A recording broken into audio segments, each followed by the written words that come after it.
Thank you for joining us. We know you're out there last night. Let's first get to it. A lot of criticism coming in immediately from the traditional media outlets. About the protesters? No, oddly enough, not about the protesters, about the lack of response from the police officers, which I find very amusing and very comical if it wasn't such a sad reality that so many places burned last night. So quickly, just give me an assessment of what you saw last night. What were you thinking was going to happen? Did what you planned for? What was the plan? What was the reaction? What did you thought about last night? Well, listen, we have hundreds and hundreds of police officers that were out there last night. They were in a lot of positions that were backfilled by the Missouri National Guard. But you had widespread chaos, a lot of people out there setting things on fire, looting, so on and so forth. You have a lot of, and so what people see is what the cameras are covering. Right. But there are hundreds of officers that were at other locations not being covered by, CNN or Fox. So you're only getting part of the picture.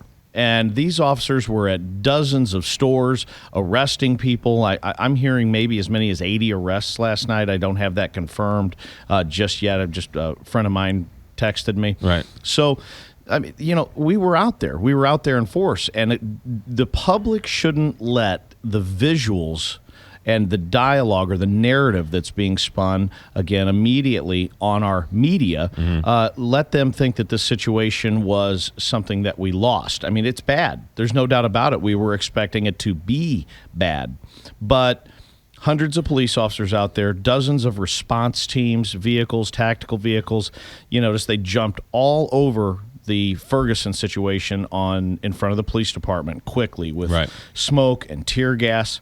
They set some fires, but they dispersed that crowd relatively quickly. But then these folks run into the shadows, and they work under the cover of night, and they're setting vehicles on fire and doing property damage and looting. But again, there were a lot of arrests, but the visuals are really what drive this narrative. But there's a backstory, and that's what people don't see. So I've already heard the criticisms this morning of, well, where was your plan? Chief Belmer said we needed about 10,000 police officers last night. Put 20, 30 police officers on every corner. Sure, if you want to hire that many police officers, we can handle that. Now, the other question last night was, where was the National Guard? And the people are critical that the National Guard wasn't out in front, even though they were critical of the National Guard being out in front before last night. That's what I'm talking about. I mean, you're bringing up the most valid point about the criticisms of the National Guard. Last week, the law enforcement community and the governor and our chief of police and the other leaders were criticized. Why would you bring in? This is a peaceful process. Why are you bringing in the National Guard? How could you do this?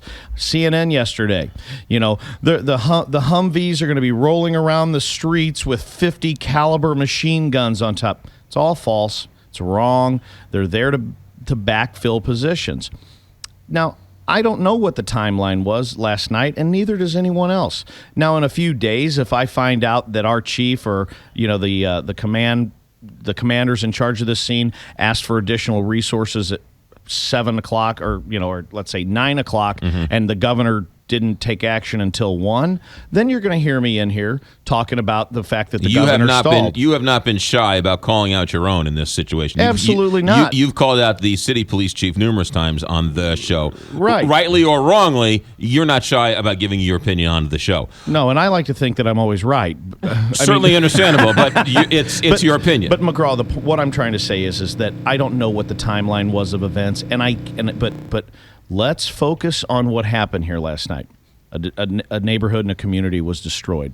Right. And to immediately begin this speculation, well, where were the police? Where were it almost makes me sick to my stomach that I have to come in and defend against that, because I don't know all the facts just yet. Now, if I find out again that there was a 5-hour delay between a request for the governor to provide assistance and him actually doing it, we're going to have a real good talk about that. Okay. Let me ask you this, though.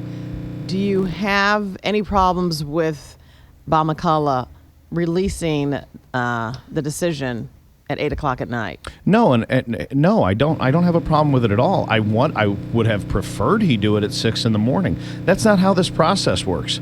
The grand jury votes. They ask to hear for evidence. I'm sure you talked to Scott about it a lot this morning about the entire process.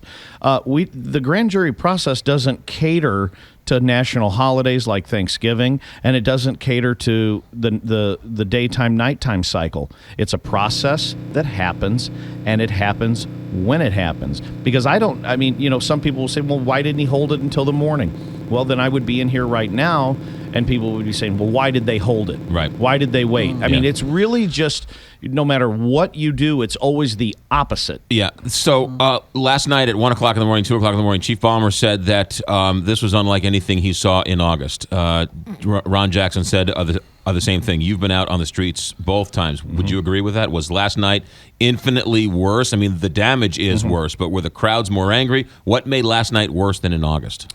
Well, again, high intensity, lots of damage, lots of looting, but again, more police officers, better prepared, more evenly deployed.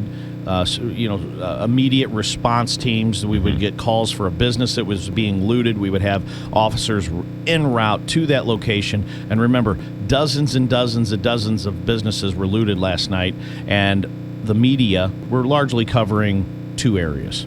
You know what I'm saying? Right. So there were other zip codes that were experiencing... Certainly you could have used more police officers and more assets, as Chief Ballmer said. But during August, the philosophy was let it go. Watch the looters. You're saying last night that at least when you could, you went in and tried to save the store.